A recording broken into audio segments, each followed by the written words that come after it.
Okay, ladies and gentlemen, welcome to the first session of the afternoon at our Congress. This is the first of a number of panels and panel discussions that I think are a really great opportunity for not just the panellists to give us their views and opinions on issues confronting us, but also for you to ask questions of the panellists and make this as interactive as we possibly can. So I'd encourage you to as we discuss some of the issues amongst ourselves, that you perhaps think of any questions that you may want to pose to us up here. We're here to talk about the ownership models of news agencies. And look, obviously around this very large room we have very many different ownership models. To a certain extent they are what they are. We have a range of agencies that are owned by governments, agencies owned by the media industry, private news agencies, and some that are a hybrid of all those three.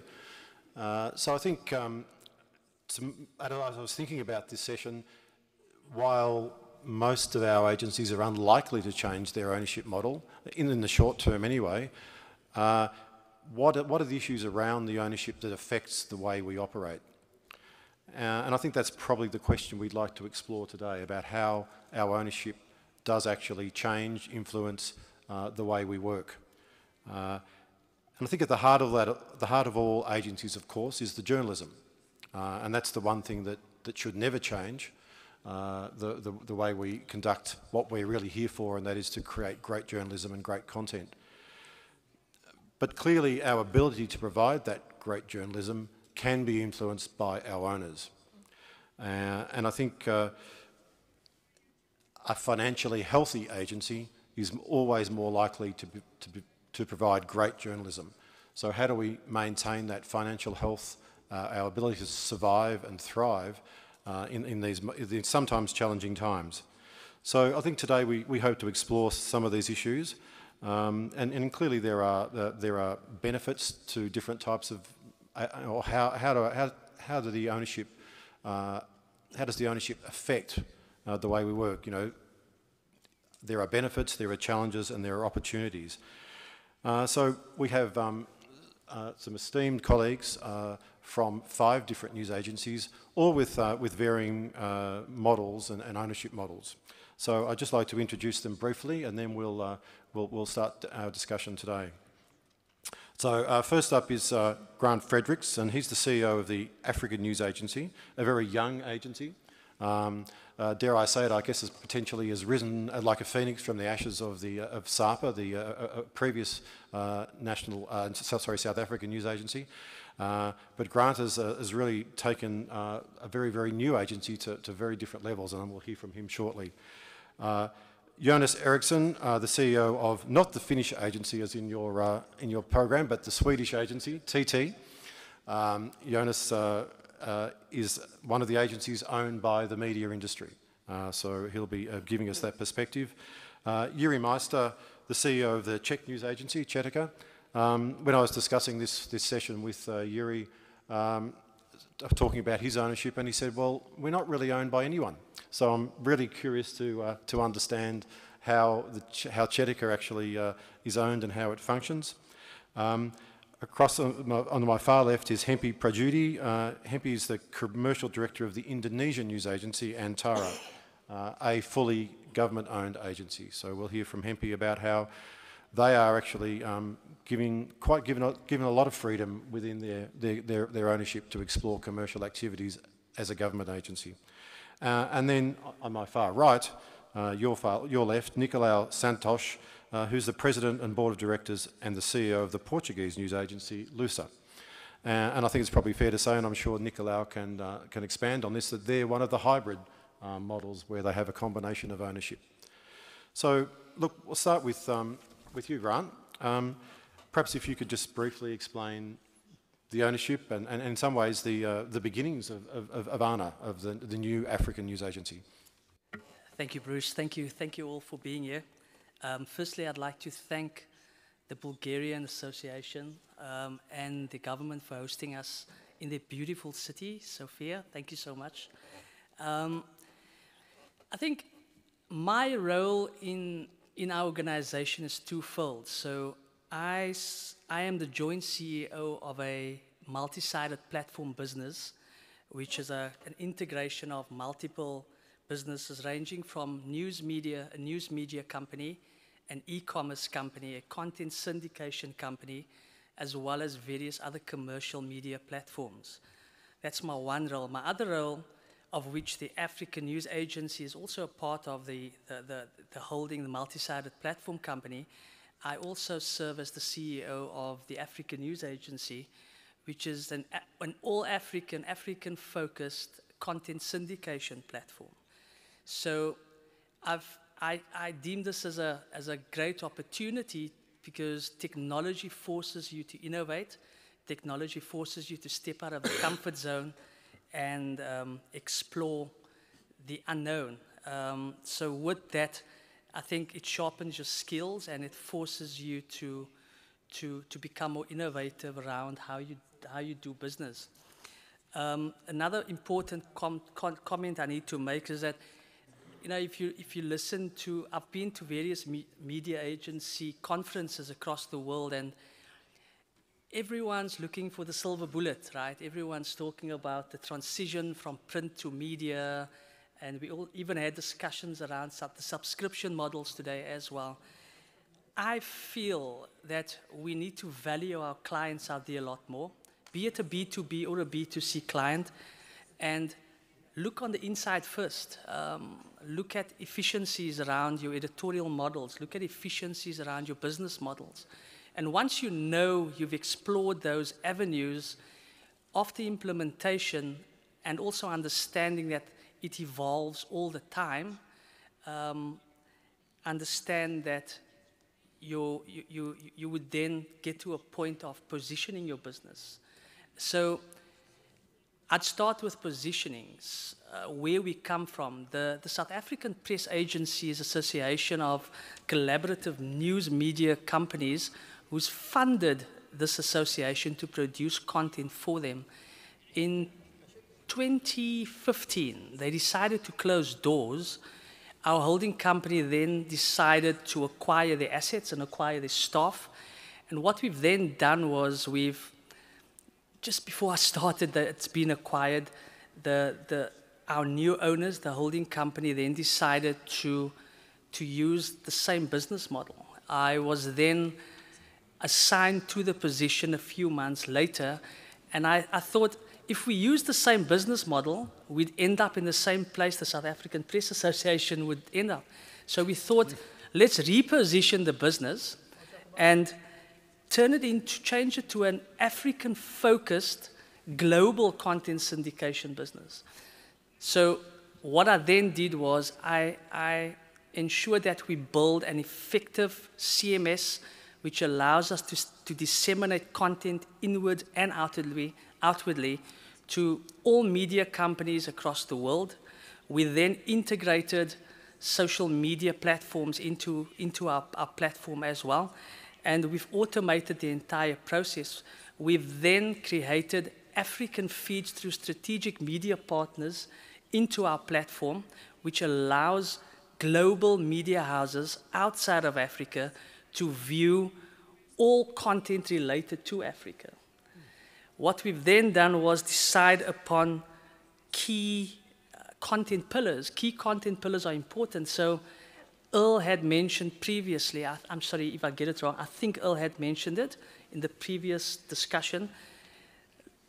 There are lots of content that's been produced that's not needed. It's just not commercially needed. It doesn't add any value to your business. So we decided then that we'd create content pillars which our audience, our global audience would like to read about or would require for not only news but also for investment into Africa, to teach people more about Africa, get a better understanding about Africa, who Africa is, and know that Africa's rising and Africa's on the cusp of greatness. Africa's well positioned for the fourth industrial revolution. We have in excess of 50% younger teens who's tech savvy. Those kids, use the numbers, 1.2 million Africans, 50% of them are millennials. They are tech savvy. They understand how technology platforms work. So with that said, we've then positioned ourselves to align with the current needs of the market and also ensure that we give our audiences what it is they need. So I created a marginal cost of content production platform business, whereby we ensure that through strategic collaborations from our African media partners, we then platform and warehouse all African content onto one platform and make it available as commercial platforms to all global clients across the world. Thanks, Grant. I think you've raised a huge number of issues there, and I'd like to come back to a couple of those, particularly as it pertains to the fact that your private ownership has perhaps allowed you to do some things that other agencies have not been able to do. So, but perhaps before we do that, I'd just like to run around the table and get a sense of everybody else's structure. So, Jonas, you're, I guess, in a more traditional legacy news agency. That is probably true. So TT is almost 100 years old. It was formed in 1921. I got on board in 2011. Would be fantastic if I got on board in 1911. And when I started, we had 7 owners, and since then they've been buying up each other in a forever going consolidation, and we're now down to 3. So if we're going to keep up on, with this pace, it'll soon be 1. So it's basically Schibsted that's always mentioned in conferences around the world that owns 1/3 of us, or a little bit more than 1/3, them, and the media owner Bonnier, and then another one called NTM.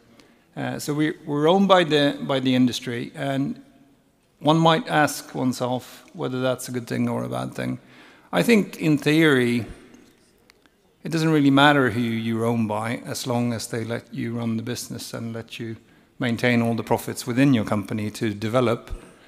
So if people sort of butt out, it's a lot easier. Of course, it's harder to some extent when you have owners that are also your clients, and that is a bit awkward. And for me, that come from a sort of a different background within broadcasting. It was very, very strange having the first board meeting. And I said in the first board meeting, as soon as I realized that some of the people in the board meeting that were also new as board members did not really understand that when you're in the board, they represent TT. They do not represent Bonnier or Schibsted. So I actually said, well, if that's the way you want to do it, run this as a co-op or run this as a profit center, then I'm probably not the guy to do this, because I truly believe in order to be successful, you need to have freedom. And freedom can only be achieved by constantly having enough revenue and low cost in comparison to your revenue, so you create profits. And if you do create profits, the second task comes up, which is hard, and that is so your owners won't take the profit. And I have been very fortunate within TT, where they have let very sort of moderate dividends every year, and the money has been able to stay in the company in order to use for investments and so forth.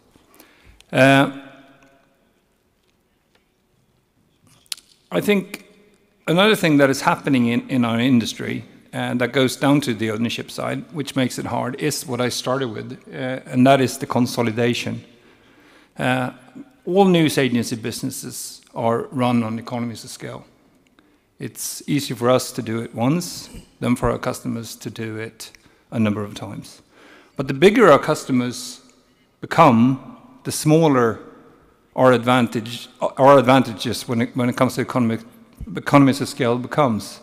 And that is important to remember. So when the big ones become even bigger, we obviously have to be smarter and more efficient in order to prove our worth at all times. So that's another thing to remember.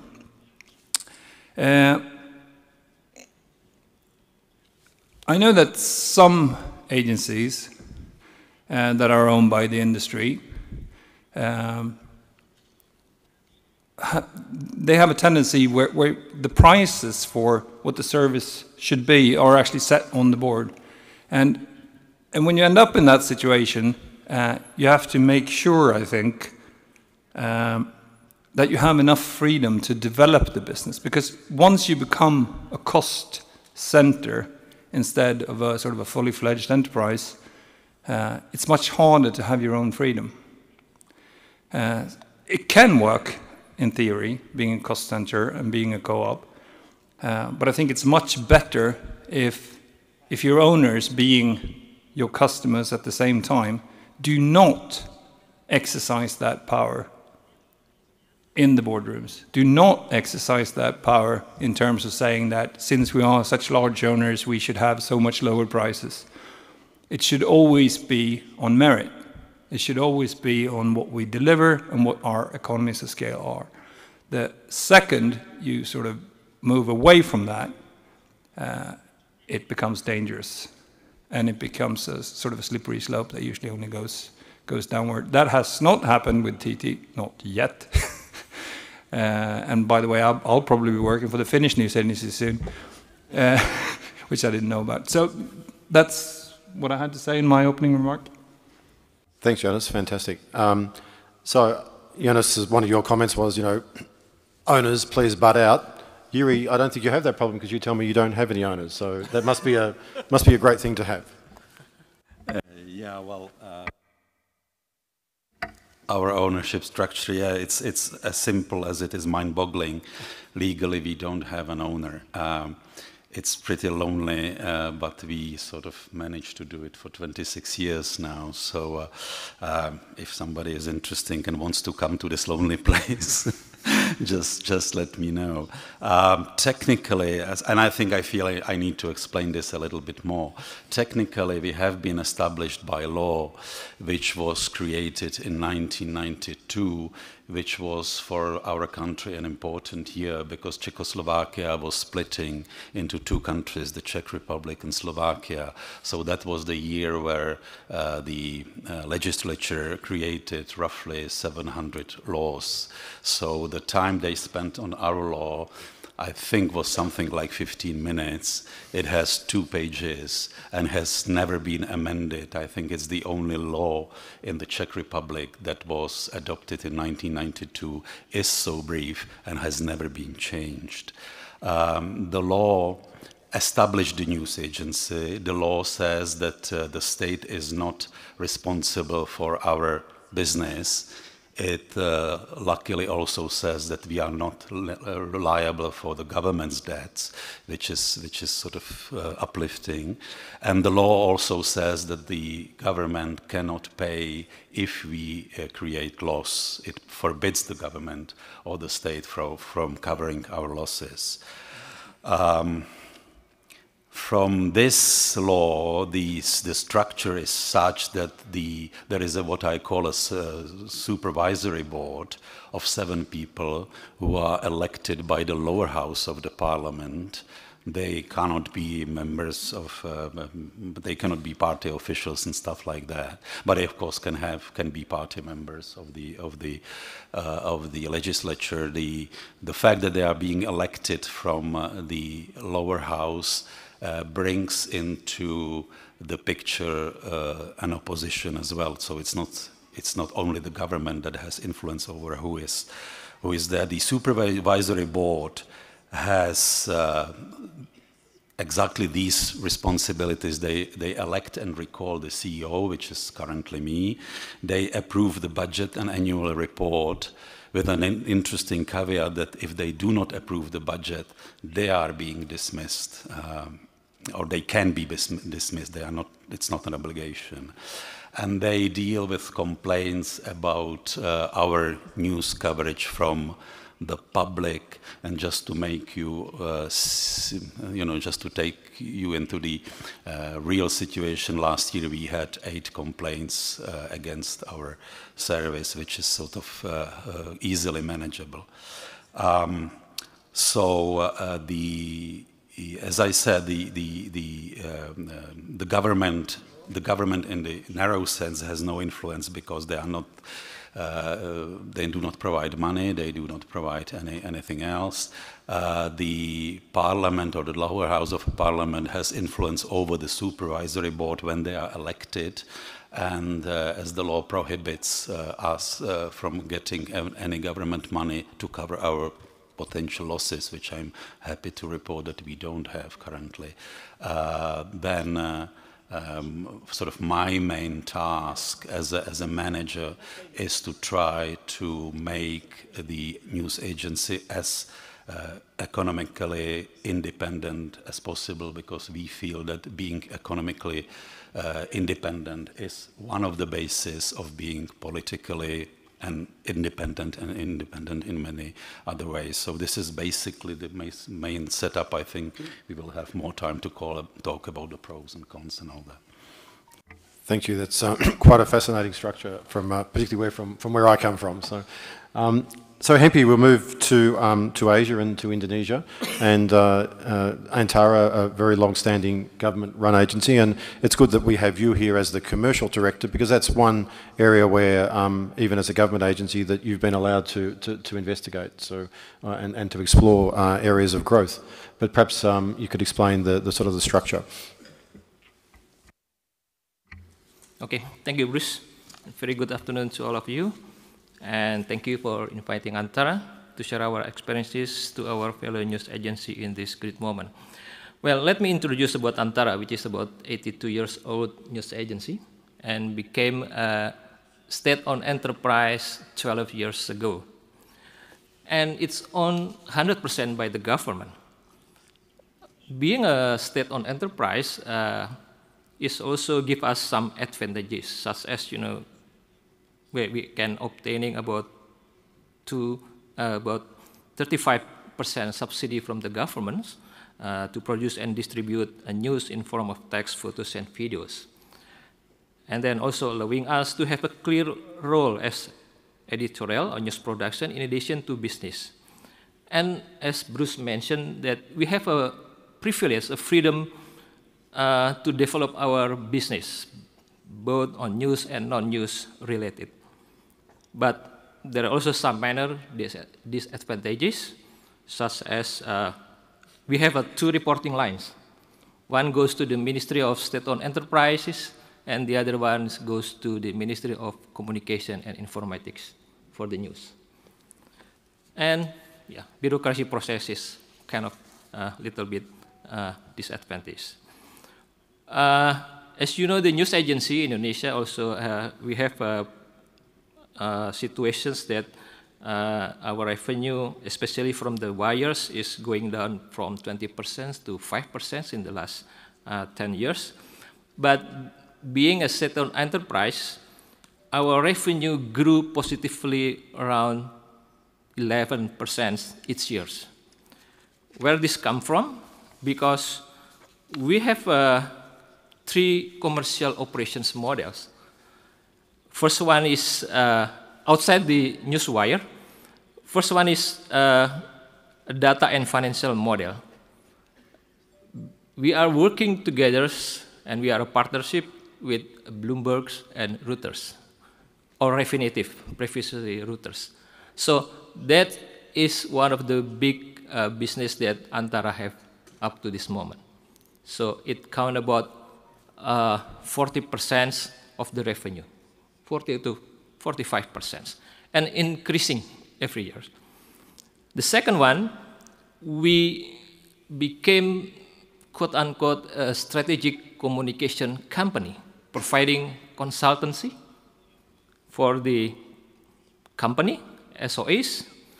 That include, you know, starting from the media monitoring and analytics, because we do have a media monitoring, issue mapping, content generation, dissemination and distribution, as well as evaluation and recommendation.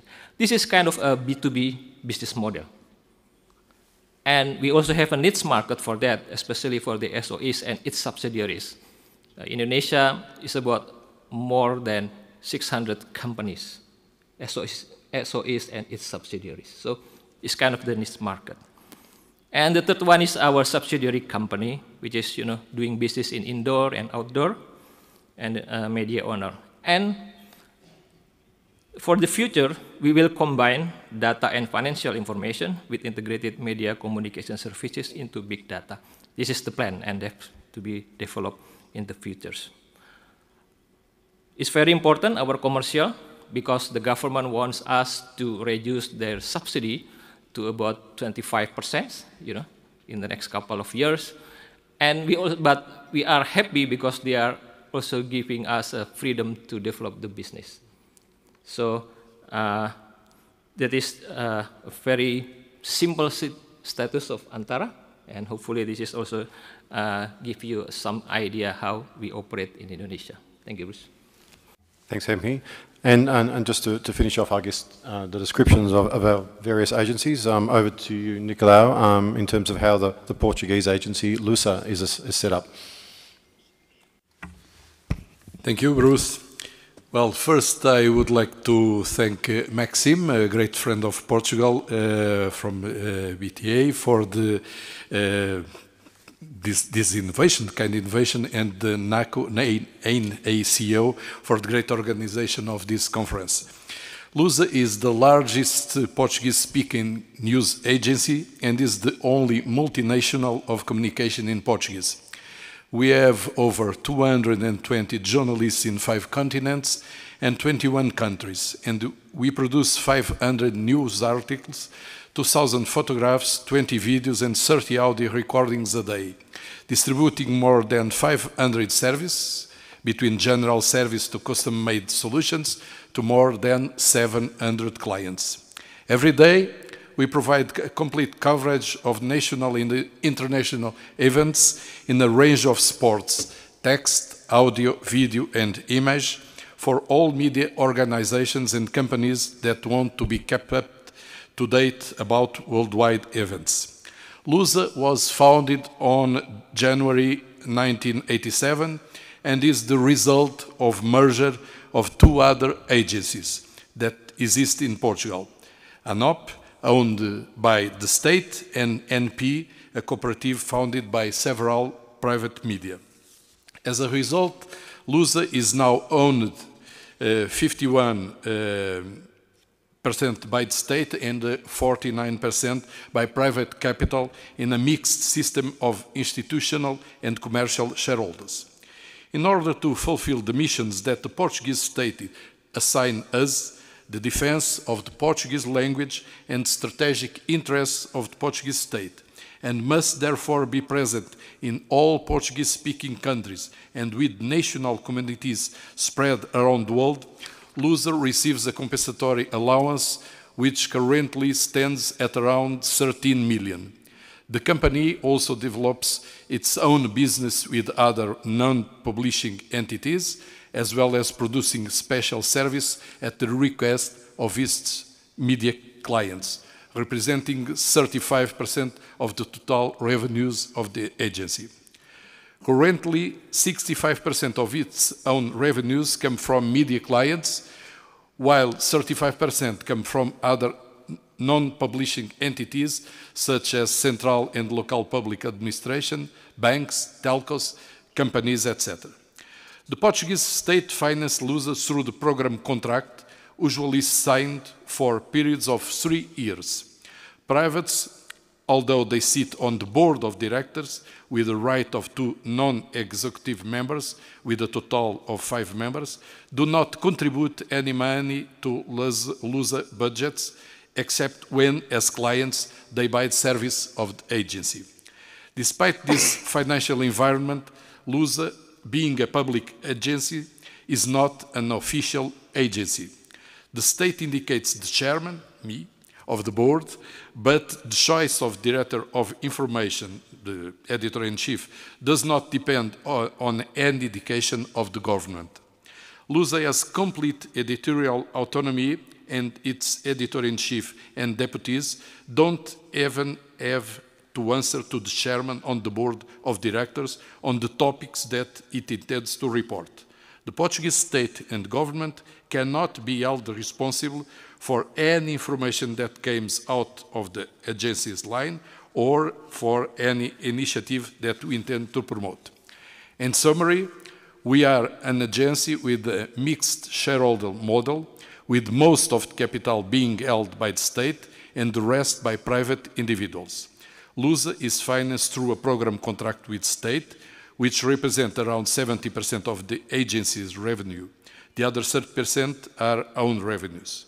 LUSA has complete editorial autonomy vis-à-vis state agents, be it the government, the central, regional or local administration or other public entities. The editor-in-chief is chosen by the chairman of the board of directors, but does not respond to this or any agent of the state by the editorial guidance of the agency. Therefore, we are a public agency, but detached from state influence. We make information with freedom of speech, exempt, reliable, and rigorous according to the Code of Ethics of Journalists, which governs our profession. Thank you for your attention. Fantastic. Thanks very much for that. Just turning back to you, Jonas, I guess you talked about that your board at this stage allows you to keep profits and to reinvest in the business. How solid do you think that is? I mean, if the industry started to become more challenged, if profits for you became more challenged, where do you think that your owners how would they see the agency in the future if there was more difficulties? Well, it's hard to say. It would be just a prediction and almost a guess. But I think that, and I think most of us experience that have owners that are clients. The owners usually have a worse financial situation than we do. And therefore, obviously, it's tempting for them to take large dividends to solve their own problems if there is money in the bank or if there is money in the news agency. But I do believe that when it comes to TT, and I think it has something to do with the history, 100 years, a few owners that have sort of taken responsibility, I think they would go very far in order to sort of maintain a high level of what we do. Having said that, we have gone from about 300 people working with the news agency business that we have. That's about half the business. The rest is media monitoring. Down to about 200 people. So of course we have done dramatic cost cuts during the last 8 years. Grant, coming back to you, and I think the contrast, between, say, TT in terms of having an industry ownership, media ownership, and you that your owners really don't have, correct me if I'm wrong, any background in media at all. You seem to be pushing ahead with all sorts of different businesses and seem to have a huge amount of freedom to develop something unhindered by your owners. Would you say that's fair enough? Do you think that's a great benefit to you? I'd say yes. Firstly, I think innovation forces us to change our business models constantly. I've been allowed the opportunity and the space to operate, and I've been forced to change the business model constantly. I kind of place our business right now from a traditional content syndication business into the tech media space, whereby we've created additional and more innovative platforms around our business with content being the core. I mean, content's the core of our business, right? That's what drives readership. That's what drives revenue for both B2B and our B2C platform, which we operate through one of our big media companies within our group as well. So the freedom to operate is good. It forces us to innovate constantly, but it also makes us understand how traditional media is forced to evolve into a very different space where they haven't operated in before. Hence, efficiencies operationally, efficiencies editorially, and also, I think one thing stood out for me this morning that was mentioned in the previous discussion was we need to ensure that our that we have data-literate multimedia content producers in our business as well. That also takes our business to a very different place. And change is inevitable, and we either change or we get left behind and we cease to exist. Thank you. Look, I think just move to a few more general questions. By all means, any of the panellists jump in. Don't necessarily need to direct these to any of our panellists, but I think most people, a lot of people in the room have read that London School of Economics report on news agencies, particularly European agencies. And sadly, one of the authors of that report, Professor Terry Rantanen, was hoping to be at this conference, but was unable to join us this time. And she would have, I think, been able to illuminate a lot of the points and a lot of the issues facing agencies given that research.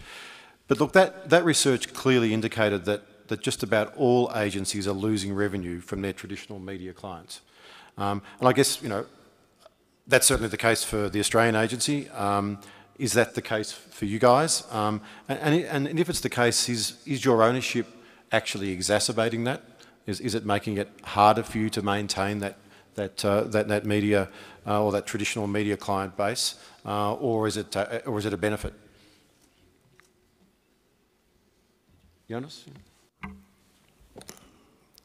I think that, I mean, the easy answer to that would be that it's always better to get large amounts of cash in order to run your business.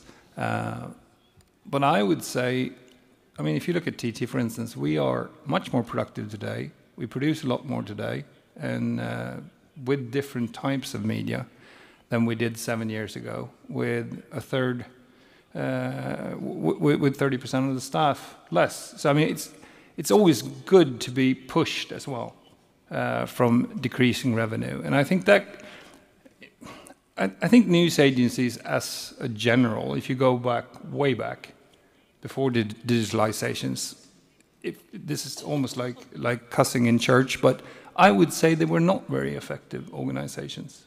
I think they are today, to a much larger extent, and that makes us much more bulletproof also for downturns going forward.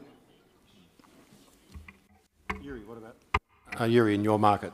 In terms of, you know, your percentage of revenue from the traditional media, how's that changed, and how do you see that changing in the future? Well, from the media, it's a tough fight, I must say. It's sort of up and down around just the same line, but the general trend is towards getting less. One of the reasons is that when we've started in this business and when the law was adopted and the agency was reorganized, we had, let's say, 25 major media in the Czech Republic. We now have 7 or 8 major media, which brings that they have much more bigger negotiating power. I don't actually think that the way we are, or the way we are not owned, brings any pluses or minuses to this specific point. Obviously, when we are not owned by the media, our ties to them are probably more loose than in Jonas's case. But on the other hand, they don't sit on my board, so there is no danger of them, you know, setting up prices. So this is, you know, this cuts both ways. It's not only a good thing, it's also a bad thing, because it would be probably better to have closer interest in our media clients in survival of the news agencies. One of the things that I think I heard in Jonas's talk, and I would probably like to amplify, is that most of the news agencies were not established yesterday. We are like, you know, 80 years, 100 years, even more years. So we are used to long-term planning. We are used to long-term thinking, unlike perhaps some of our customers, not necessarily media, but some of them are. So at least in our case, we always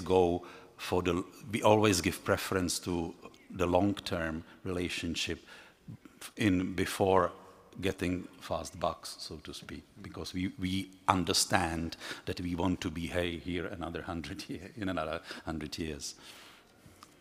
Yeah, and I think that sort of brings me to another point in terms of that that dichotomy between the journalism and the integrity of the journalism and the business models, and that sometimes can play into the ownership models.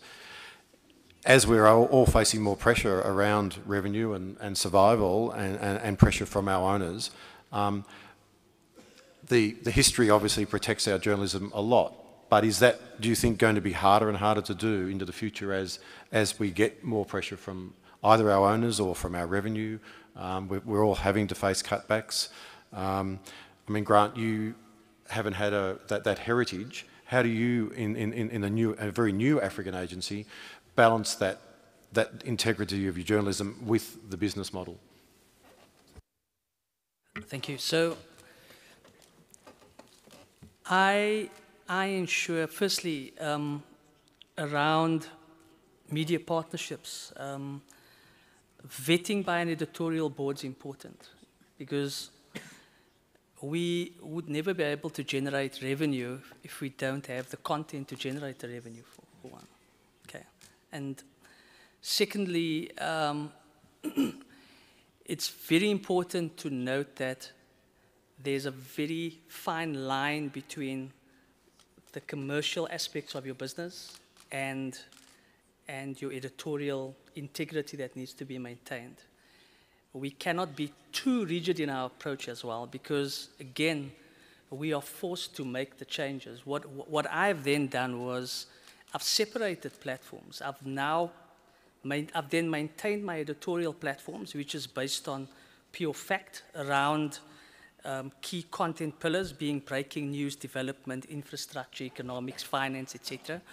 And then I've also created a branded media content platform, which then allows specialized or specialist writers to write around branded media products for our clients, which is a current revenue generator for our business as well.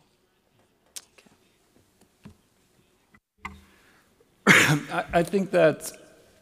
I think all of us experience the same thing when it comes to pressure on the general newswire. And basically all of us try to solve that in the same fashion. We start new businesses, we start new enterprises, and sometimes we go so far that we actually move away from what we really are. I mean, we are news agencies.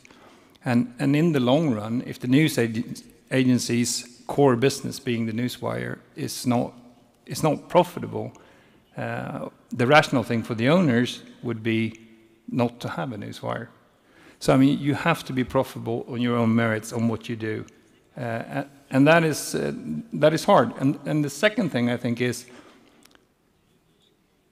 you should put a lot of trust in your owners. There's no question about that, and your board members. But you shouldn't put so much trust in them that you do not act. I think I had a discussion with a colleague a couple of years ago, and at a different news agency, and I asked him, why haven't you started with live reporting? Why don't you do video in this fashion? Why don't you do these election compasses? And he said, well, because the board doesn't want me to. And I think that's extremely dangerous, because you probably shouldn't ask in the first place. You should just do. And if you fail, then obviously somebody else will take over. But in the long run, I mean, you have to find products that are good enough to stand on their own legs. And if they're too far away from what we really are, being the general newswire, then that's probably not news agency business. Bruce,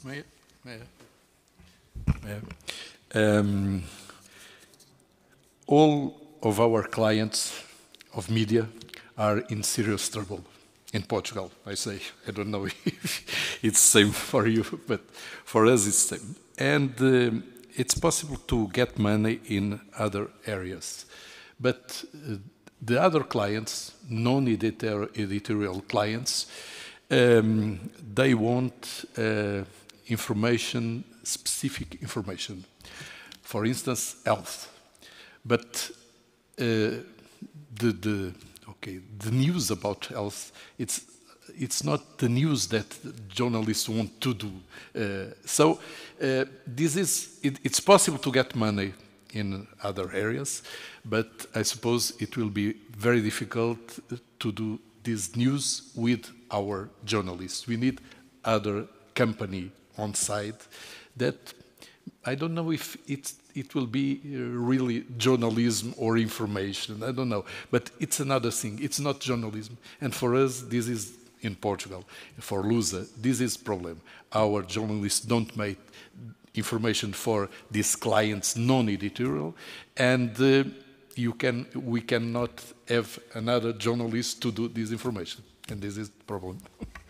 Yeah, and I think that sort of brings us round to that diversification discussion that certainly the LSE report talked about and really effectively said if agencies don't diversify, they'll certainly struggle and be in trouble. And the ones who are doing well are those that have made significant diversification, have significant growth in diversified and allied businesses. So perhaps, and Hempe, you talked about your diversification. I'd be interested in from you and from other members of the panel, are there any conflicts and challenges from your owners about some of your plans around diversification? I mean, I think in my case, with the Australian agency, we've had a number of occasions where I've said to the board, "Oh, look, we're going to explore this particular area of diversification and look at this particular product," and I've sort of seen the room, the glares around the room about, "Well, hang on, no, we're doing that. We don't want you to compete with us." So, how does our ownership structure either stop or help us diversify?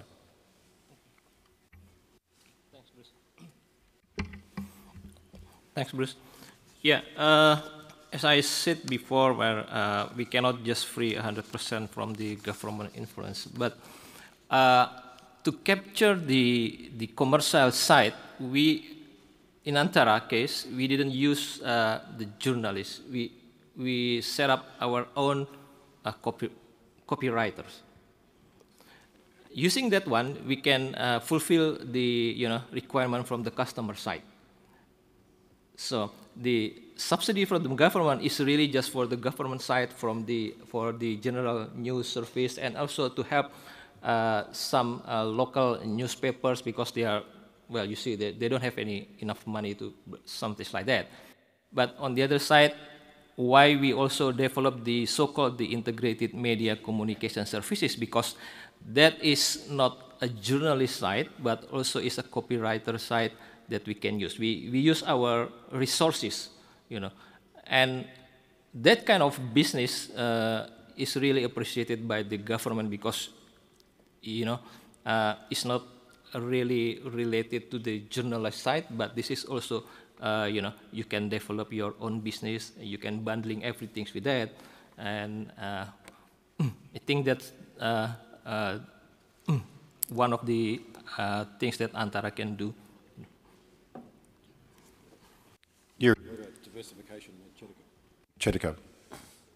Yeah, I'd like to sort of follow up on what you just heard now. I would agree that you cannot put regular journalists into doing non-journalistic stuff. So I would agree with Hempe in that. And at the same time, I believe there is a limit to how much of your general news service you can sell unchanged to non-media companies, because they will simply not have any use of it because it's so specific. So I believe in this we have to be really creative. If I sort of tie it to the ownership model, I think that one of the advantages of our really specific ownership model is that we don't have media owners to tell us, you can't go there, you can't do that. We saw it in mid-90s when everybody was running to establish a website, many news agencies were prohibited to do so. News websites, I mean, were prohibited to do so by owners, by members. Of course, our clients, media clients, didn't really like it, but they didn't have much say. So we still have, for instance, a news media website, and we compete with our clients over ads for that website. One of the things that I think, the thing is, as many people here said, is to give a value proposition to the people that you want to sell something to. The information is one, but I think it's also the know-how that is in the news agencies. So for instance, we are using this, I think, quite efficiently in our training center, which is not a large operation, but it basically runs off our brand, that we are capable to provide this feeling that since we know how to do news, since we know how to select news, we can teach you how to work with journalists, how to work with all that information, media that there is around us. Jonas, anything else on that? Not exactly on that, but on something that is bordering to it. I think at conferences like these, you always talk about the things that you succeed in. You seldom speak about your failures. I mean, we had an operation that was into custom publishing, and the reason why that started was that you thought that you would find economies of scale of doing that. You don't, because you can't use the same journalists. And you don't really have economies of scale when it comes to printing or anything else either. So what it came down to for us, and this was a fairly large operation, loss-making, was that, yes, we managed to get some customers that we probably shouldn't get because we had the brand, because the brand was trustworthy. And then you have to sit down and wonder, okay, do we really want to sell custom publishing and make our businesses viable due to the fact that we have a brand that's based on news? And the answer is definitely no. So we closed it with severe losses. And at that time, I wished that I would have had a board that would have said, why the hell are you doing this? Earlier. Would have saved me a lot of money. Or in the long run, it would have saved them a lot of money.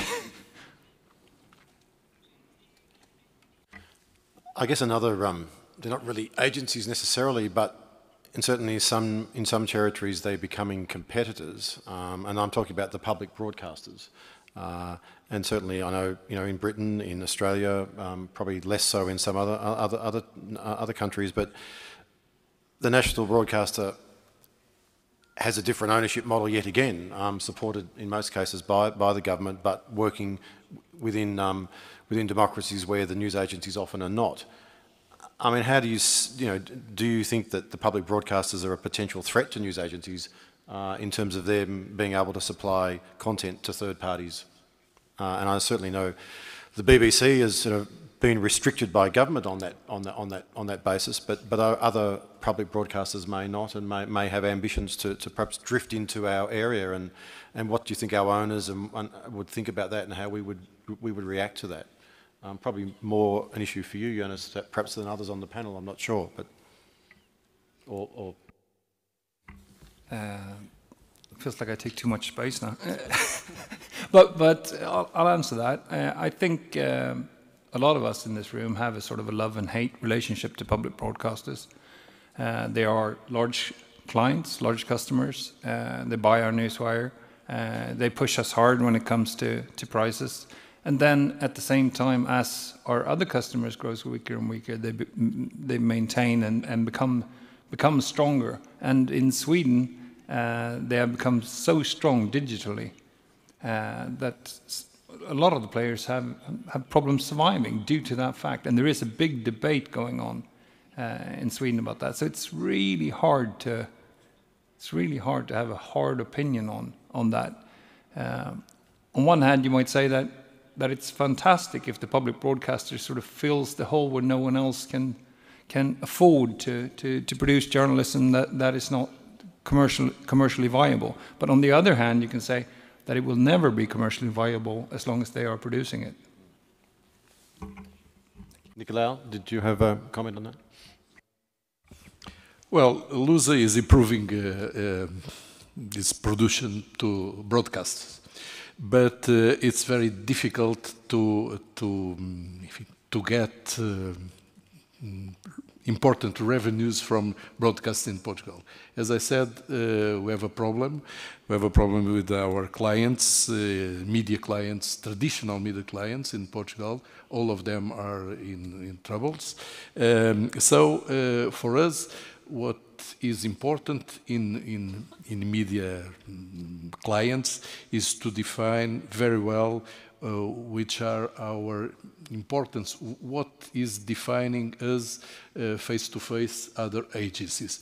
And for us, the Portuguese African market is our style, it's our importance. So we are trying to improve our information in African countries that speak Portuguese, and we know that Macau is chosen by China as the platform for connect to Portuguese countries, countries that speak Portuguese all over the world. So we are improving our information in Africa, and we are trying to sell this information in China and Macau.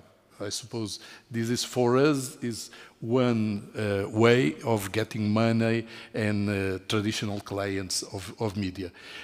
We are trying with our other clients, we are trying with new clients, not editorial clients, but we are limited in do something that we intend to do, but there are some limitations that we can contorn, so we stay like that. I guess just staying with you, with Nicolau, I mean, just I guess for the as a government agency or a majority government agency, you mentioned it briefly, but what mechanisms do you have in place to protect your journalism from government interference or influence? So, as I said, our editor-in-chief is not nominated by the parliament or by the government. Is nominated, is chosen for me, and so after that, the journalists have complete independence from any government.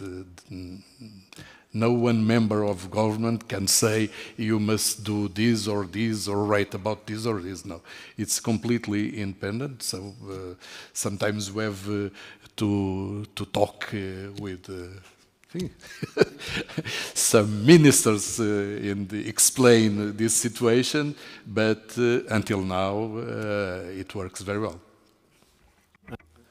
Hempy, perhaps on your side as well. I mean, what are the assurances that you have that if your editors and journalists can't be influenced by the government when you're fully owned by the government? Yeah, I think having a full support from governments, it doesn't mean that we will put our independence or integrity as well, into compromise. We make a commitment to keep maintaining the government agenda by fulfilling the so-called public service obligations. We knew that our CEO also quote-unquote appointed by the government, but they are doing a natural way, meaning that, for example, it's a good sample from the last election, from the elections just recently. The government also asks about balancing the news, between the one candidate and to the other candidate or something like that. So they also maintaining that one, and they do understand that Antara should be a trustworthy source of news.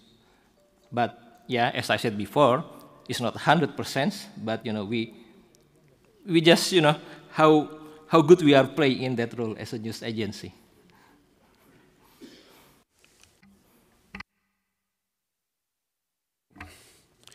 I guess another issue that I know certainly does come up at AAP quite a lot, and certainly some of many of the colleagues I speak to face this issue. When your owners express concern that what you're doing is helping their competitors, particularly when there are other media companies that are not on the board, and they see that potentially they sort of have this contention that you're subsidising and helping, you know, the people that are actually making their lives difficult. And we own this agency. Why can't we? We should stop that. You know, and we get that pushback quite a lot. Does that happen? You know, in your world, Nicolau or Jonas? Perhaps. Well, you're lucky, Grant. You probably don't have that problem, but it does happen. Yeah, okay. It does happen. So I'm part of a greater group, and we do own a legacy print media business called Independent Media, the largest print media company in South Africa. So, but we also service their competitors. And my chairman and myself, we were on our way back from Johannesburg, flying back into Cape Town, and we grabbed a few newspapers and we viewed through the newspapers, and the Johannesburg title within the independent media stables is called the Star newspaper. So what we've done, we had a look through the Star newspaper, who has full access to our content, and we also had a look through a competing product to the Star. And what we discovered is that the competing brand has been using up to 80% of the African news agency's content in their titles, as well as digital, and they've overtaken the Star's circulation. And, you know, it caused an issue, but I think it forced the Star team, the editorial team, to, again, become more innovative, showcase their products better, implement new strategies to enhance circulation, to enhance readership. And it kind of forced our media company to make the necessary changes. And it's been positive changes. Their numbers have gone up. They've overtaken their competitor again, and they've taken back their market share. Any other thoughts on the panel? I haven't really experienced it in that way, but I have experienced owners sort of, are you really charging them enough? That type of question, which you obviously don't answer because it's a black box model. But that you can get. But I haven't experienced it directly, like you said. Well, our shareholders are sleeping partners. They don't put money in LUSA, and if it will be possible, they will want to sell the position in LUSA, in the capital of LUSA. And so our relations with our shareholders is like clients. Every morning, the editors of TVs in Portugal talk with our editor of multimedia to know as LUSA is doing in this day, and so what they want. And the radios also, they want our radios to receive the information. So they are shareholders for us are clients, not shareholders, because they don't give money, they don't invest in LUSA, they don't say what we have to do, nothing.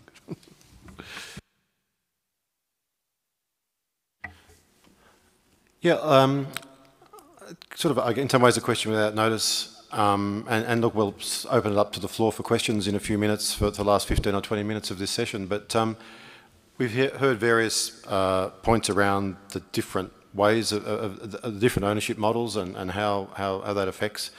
Sitting back now, listening to some of those comments, I'll perhaps ask each of you, if all the shackles were off, what ownership would you like to have, you know, as the future of agencies? Do you think that, you know, if you're a government agency, is that the best way to go because you do have that consistent funding, or would you rather have more freedom? That's one option. But perhaps starting with you, Nicolau, what would your ideal world be? Well, our problem is that the contract with the state, it's not a good contract, because we receive an amount from state and we have own revenues. But if we get more and more revenues, the contract with state decrease. So we have no incentive to get more and more revenues. So it's very strange. I don't understand. I'm trying to change this contract in next contract, but I don't know if it will be possible. Maybe it was a contract with good reasons when it was made, but now I don't know. It makes sense, because if they want that we get more and more own revenues, so they can cut the other, because it will be impossible for us to have this kind of agency with this mission in 5 continents without the money of state. So the difference is very, very big at the moment. So, but maybe Monica can explain better than me this question, and we are trying to change the contract with state.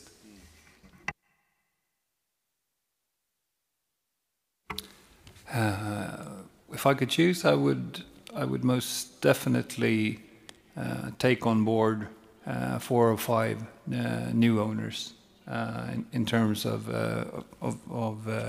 media companies, free and independent media companies. I think we only have 3 on board, and there are a number that we have really close relationships, client relationships. But I think they would feel a bit more reluctant to be as hard in negotiations if they are owners. So and also feel a bit more for the business in itself. So more owners.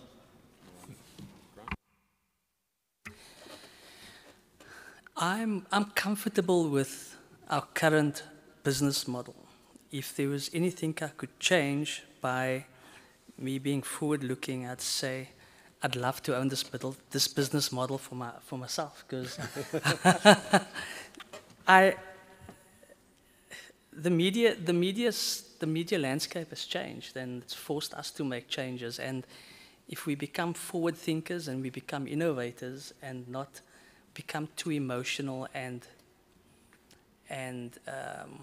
there's a word, let's not hold on. We need to let go and embrace the future. I think there's definitely life for every media business in the world. There's space for everyone to operate. Yeah. Well, it's difficult to think about ideal models after this debate. I would probably start with the fact that the law that we sort of are running under for the last 26 years was originally considered to be temporary for just a few years until CZK gets private, which never happened. Frankly speaking, I don't see it happening during my tenure, which is another 4 years. It would require changing the law, which I don't think anybody is capable of doing. So most probable, which I know that it's not the question that you ask, but a most probable future path for CZK is the same. If I were to choose, or we had a lot of internal debates within the management, what would be the ideal setup? And there were basically 2 ideas. One is to go private and be owned by mostly media, but not only by the media, try to diversify that in an ideal world where you could, get any owner that you want, that we would probably try to get more than the media, in order for the influences to cancel. But I don't really know how this would work, obviously. And the second idea there, which we sort of started to work on many years ago, and was to be owned by a foundation, which would be sort of privately set up and sort of clearly show that having an unbiased news or information service is a public good that deserves to be supported by such a setup, which I think is even less likely than than the private model. Yeah, less likely, but certainly, potentially a great way to protect the ongoing health of a news agency if we could find benefactors or private investors to go that way. For you, Hempi, your ideal. Okay. Yeah, I think so far we are comfortable with this current ownership model.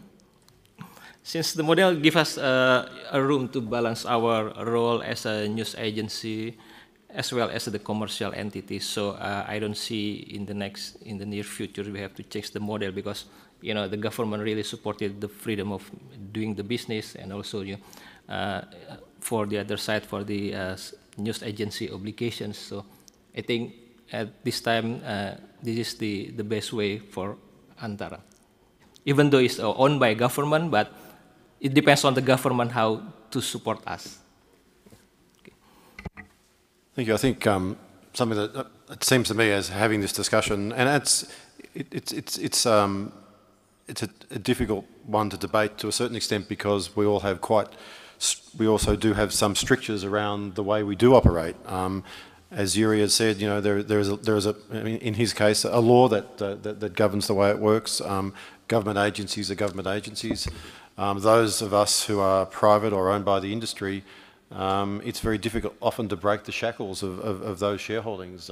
But I think, Grant, you've shown a way forward in terms of what private industry or private equity can do to actually changing the way you work. But so in some ways it comes right back to what Jonas said at the very beginning. The ownership structure is sometimes frustrating, sometimes it's good, but the end result, it shouldn't dictate the result. And I think we all end up finding ways to be great news agencies, no matter what the ownership structure. And maybe that's going to be different for everybody. But in the end, it's as I said, the journalism that matters, and the health of the agency that we've got to find our way through. So I think with that, I'd like to open it up to the floor if anyone has any questions to any of our panellists.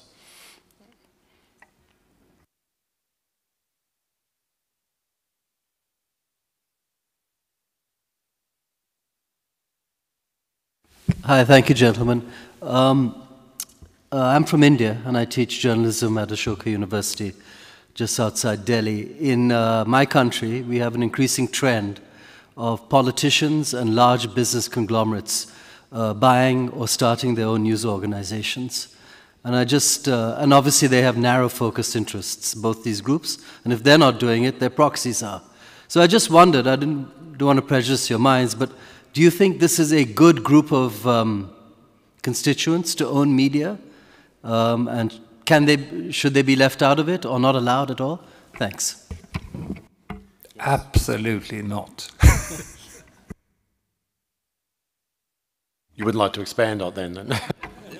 No, but I mean, it's very, very obvious. I mean, if you have a political agenda and you want to push that agenda through being an owner of media and trying to sort of hide behind being unbiased, that's fooling the public, fooling all the readers, all the viewers, all the listeners, no matter what media it is. No, I think it's a terrible idea, and it's scary where that happens for democracy.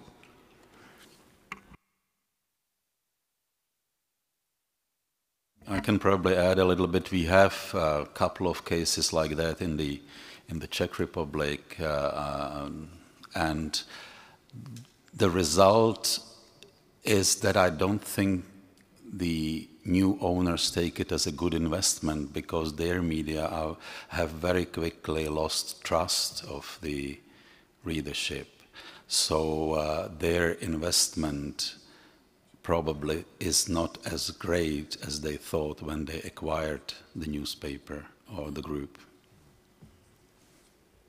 Yeah, but I also think that to many of the owners that have that has sort of a political agenda. It doesn't really matter whether they lose money on their media investments or not. That's not the importance. The importance is to maintain or gain further political power, and if it's a question of money, to make money that way. I think very importantly, and I've been faced with this a lot as well, it's my duty as the CEO to manage the editorial integrity of my business and ensure that I always include my editor-in-chief in decisions such as that. We do get requests, and we decide where we publish it, hence our traditional PR wire platform. We have rebranded it as a branded media platform. So we decide which place we'd have it published. But it's a duty of the CEO or the head of that business to maintain that balance. May I say, Bruce? Bruce, can I say? In the beginning of this century, in Portugal, there was an investment from an African country into newspapers in Portugal, and these investments were because of economic reasons, not political reasons, economic reasons. And they intend to influence some political reasons, but it was because of economic reasons. And today, these two newspapers are almost disappear, are very, very, very small, and investors go away, get away. So I'll speak as an investor too. Okay, so you do know that there are certain investors who would acquire a media platform as their loss leader to grow their brand, right? So they identify what their core business would be, and they identify as subsidiary platforms to enhance and grow their brand, their actual brand. And I mean, I'd use good examples. I mean, Amazon, we'd use, let's be honest, I mean, he identified his core business, and he identified platforms that he could use to enhance his platforms. But also remember, there's a place for everyone to voice, right? We need to create that space for everyone to voice their opinions, and it's something we need to decide as to where we place it. So the business model also defines your question.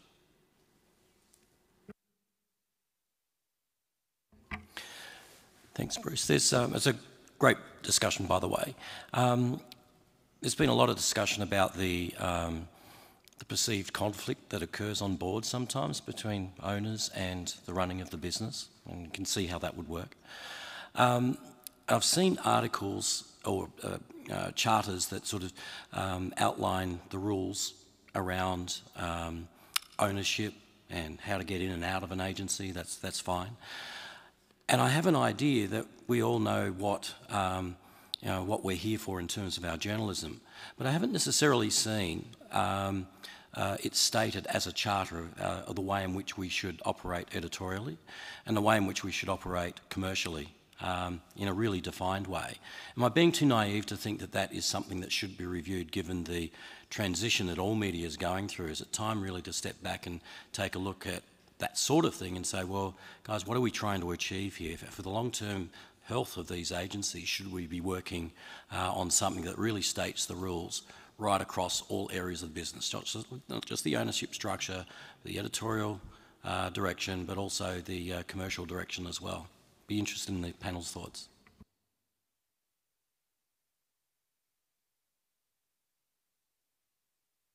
I have one word: balance. Again, it's my role to maintain balance. If I become too attached to an emotion or an editorial strategy, for instance, it could cost me. If I compromise my editorial strategy, it could also cost me. It cost me my reputation, and in the long term, I'd lose clients. So balance is important, and in creating this balance, you need to engage with key stakeholders within your business. Call them together. I think it's important. It's important for them not to work in silos. I believe that the editorial team, along with the commercial team, should work together. They need to gain a better understanding about each other's outputs and businesses. Yeah, Tony, I think you raise a good point, though. You know, we understand that conflict and that balance between editorial and commercial activity. And while those of us who have been involved in agencies for a long time, it's almost part of us. Is that enough to protect what could be the future, what could be different owners and different ownership models that may come into the business later on?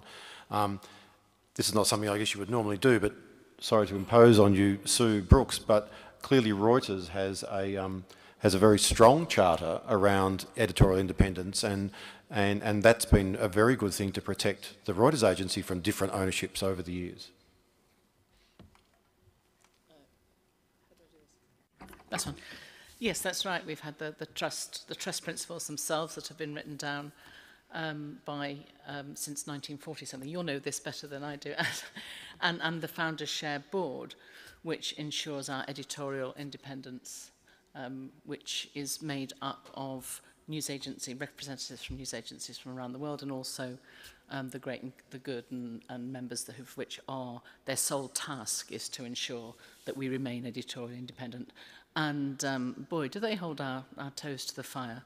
We have twice annual meetings, and yeah, we are put through the ringer regularly by our, our head of ethics has to report to them, our business chiefs have to report to them, and it is yeah, very rigorous process. Thanks. Sorry to throw that to you, but any other questions from the audience?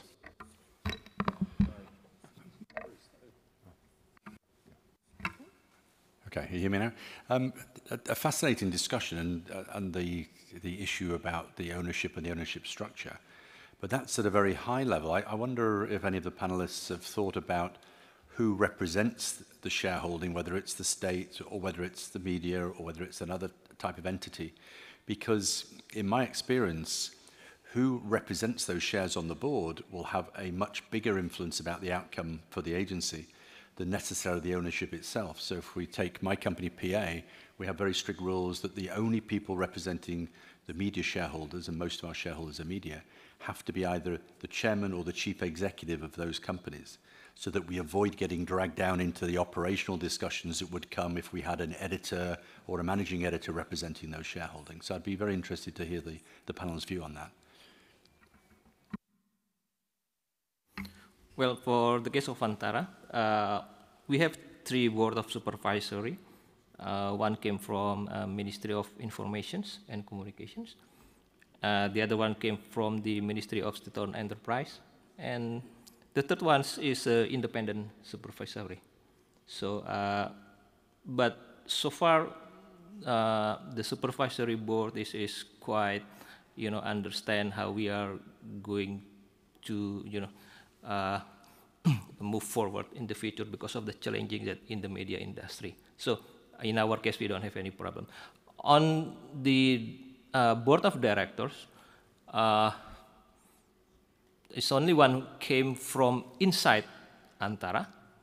The rest of 3 directors came from outside. Like me, I'm not really an Antara guy. I'm a quote from outside, and also the CEO as well as the finance director. So in that case, I think this is going to be a good mix, how we can see the news agency in different angle. If I could jump in, and by all means the others, but I guess from AAP's perspective, Clive, I can certainly see changes occurring. We don't have such a rule.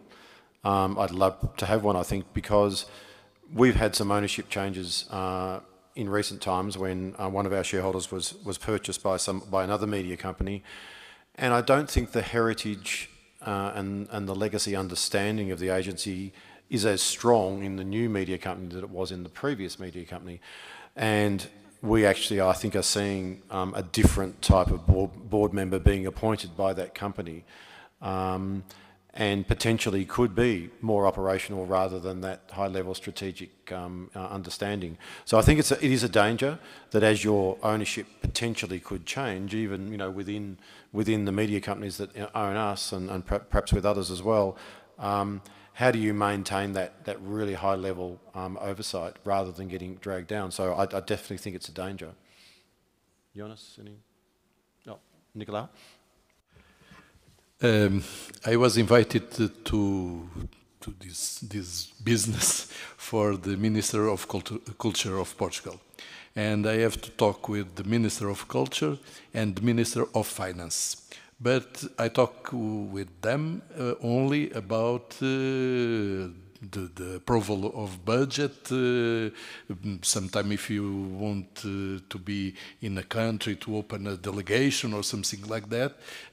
But never about news, about information, about what we are doing at this point of view.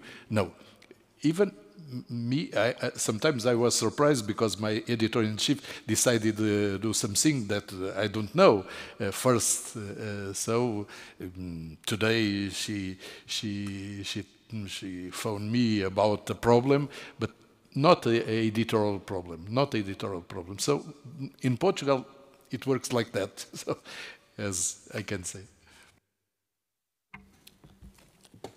I think that my opening statement could probably be a bit misinterpreted, sort of stating that I don't want any board members at all and just butt out. That was not really my intention. For us, in the beginning, it was just CEOs of the different companies that were represented in the board, very sort of high level. That meant two things. The first thing is that they're really used to making decisions, which could be both good and bad. And the second thing, and this is not to be unpolite in any sort of way, is they did not sort of grasp the first, or very little of our business, because you don't, if you say, because you need people that are further down in the organizations in order to understand what needs to be done. Now it's changed. Now most of the board members we have today are either editors-in-chiefs or a step down from that, and that is much more fruitful. And the discussions when we have strategy meetings are so much better today than before. So I think you should be careful about having, especially in news agencies, if you only have the sort of highest tier of people. It's not a good thing. It should be a mix. So Bruce, thank you, and colleagues, for the great discussion. So I would have maybe kind of a question, but so you are sitting here now as managers from state-owned and from private news agencies. Could you maybe, if you are from a private news agency, so Jonas, or could you tell us what you would envy when you think you would be state-owned, and vice versa?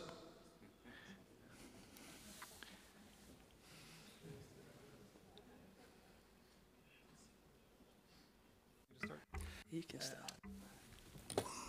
Well, wouldn't it be fantastic to sort of have funding that would be, okay, so we have inflation of 3%, and then of course you get 3% more funding every year. So that I could probably have. But then on the other hand,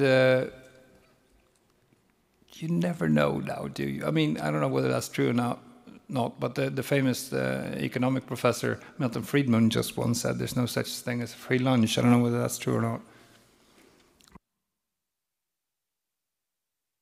I think from a privately owned perspective, it would be unfair of me to assume that they'd have a fixed budget and they'd have endless amounts of money to spend.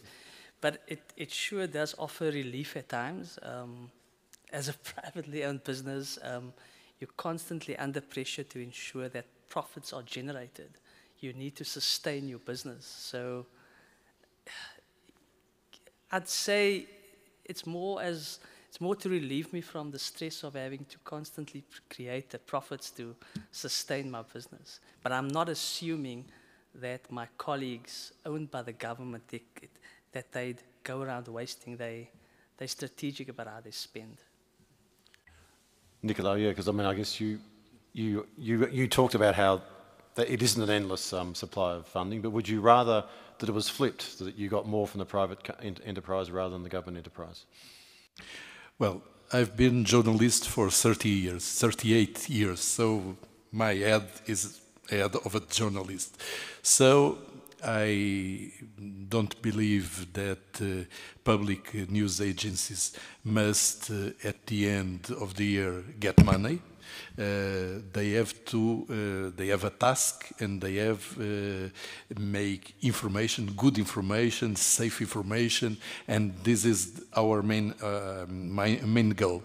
So it's true that we are intending to get new revenues for other ways, but for me, and I suppose for LUSA, it's very important credibility.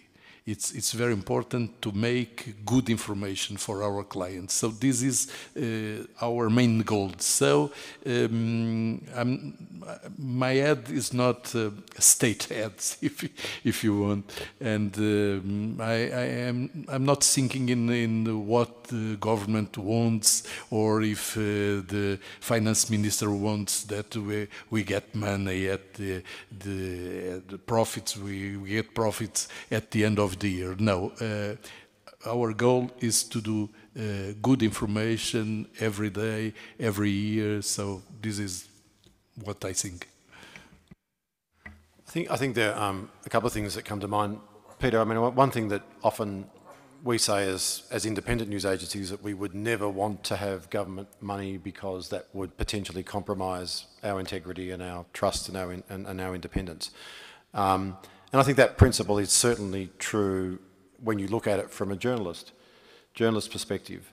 I think that's changing a little bit, and I think you're now starting to see signs where, because of the collapse of some of the traditional media, governments are saying, well, do we need to intervene in certain ways to protect some of the news and information that has been lost? And I think Canada, for example, has established a fund to maintain regional journalism for civic affairs. They've just done the same thing in New Zealand, where the government has actually put funds into the media to ensure that things like local councils and courts and government operations are actually covered for the sake of democracy. So would AAP accept that sort of government funding for particular, I guess, more worthy services that are paid for by the government? I think we'd have to really look at it seriously now, and I think if it was managed and it was there was certainly some charter around that and some rules and regulations, I think then accepting or having some level of government funding in a very managed way perhaps is something we have to all consider. Yep. Hi, I come from the commercial part of the news agency in AP, so it was music to my ear to hear in this panel revenue, profits and everything. I know that agencies and other media outlets are facing a big challenge in their markets from the big online aggregators like Google, Facebook, Amazon, everything. Do you see in the future one of these, Google or Facebook, to become a shareholder in a news agency? And if so, do you think this would be a good thing for, editorially speaking, for a news agency or not? I can give it a go. I see a lot of things in the future for those companies that are a bit scary. I think in the 10, 15 years to come, they will probably run a lot of banks and stuff like that. Why would they not, having the customer relationship that they do have? No, I don't think I could really see Google as being an owner or Facebook being an owner of TT going forward. One has to remember that what they do today, I think the Facebook initiative where they do fact-checking is fantastic. And I think that's actually, they truly believe that is something good that they need to do. And there are other initiatives done by the big ones where they sort of spread out a little bit of all the money that they have and all the funds that they have, that they do merely to gain political points and to stop and to stop the public opinion from being negative towards them. And it will be really interesting to see what will happen in your country in terms of where the competitive authorities now are really starting to look into all the not the final fours, but the big fours. Sure, I think we probably have time for one more question over here.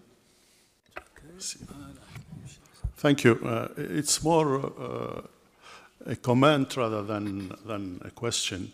I think that the ownership models of news agencies is an important issue, and that the three categories, private, public, and hybrid, can or cannot be good. I think none of them is perfect, actually. And in the three situations, we have to have watchdogs to guarantee independence. Independence from political authorities, but also from financial lobbies. And the corollary of this debate is obviously the issue of independence. I think we can bring about the notion of self-regulation in this debate. Self-regulation mechanisms within news agencies. If we take, for example, TAP, the Tunisian news agency, and since 2011, and you know that there has been a revolution in the country in that year, TAP, which used to be a government-controlled news agency, is now much more independent. And the system, the new system that's being applied, consists in the government designating the chief executive, who is accountable to the board of directors for the overall management of the company. But concerning the editorial management, there is an elected editor-in-chief. He's elected by his peers, journalists, for a mandate of 2 years. And it's the the daily editorial conference that takes decisions on editorial matters. And the management and the chief executive doesn't interfere in those decisions. So this is an experience. I'm not saying that it's perfect. It has its setbacks. But I wanted to bring about this notion of self-regulation within the company itself to guarantee independence from all sorts of interference, whether political or financial or whatever. Thank you. I think that's a very pertinent way to, I guess, end this conversation and end this debate. And thank you so much for your contributions, both on the floor and our panellists, Nicolau, Jonas, Grant, Yuri, and Hempi. I think it's been a great debate. And I think finishing up on that point, really, where it is to a certain extent up to us as agencies to ensure that we do manage our owners, we manage our independence in our journalism, no matter what our ownership structure. And maybe we need to think more about self-regulation. Maybe we need to think more about charters to enshrining in our in our organisations that that we will continue to do our journalistic and other activities without interference, no matter who our owners may be. So thank you very much, everyone. Thank you, I think, to our panellists. Zlatna, are you around? We have some housekeeping, I guess, to attend to before what else is happening this evening.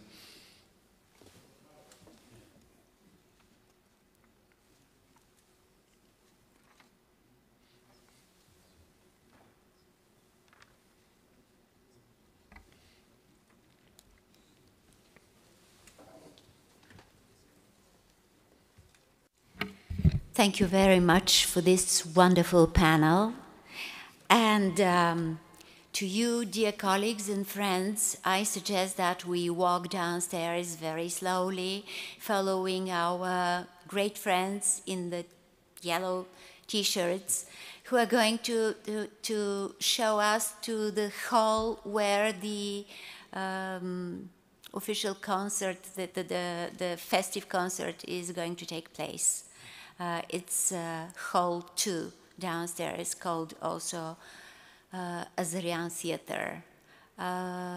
Wonders are ahead of you, I promise. So don't miss it, please. Okay? Thank you.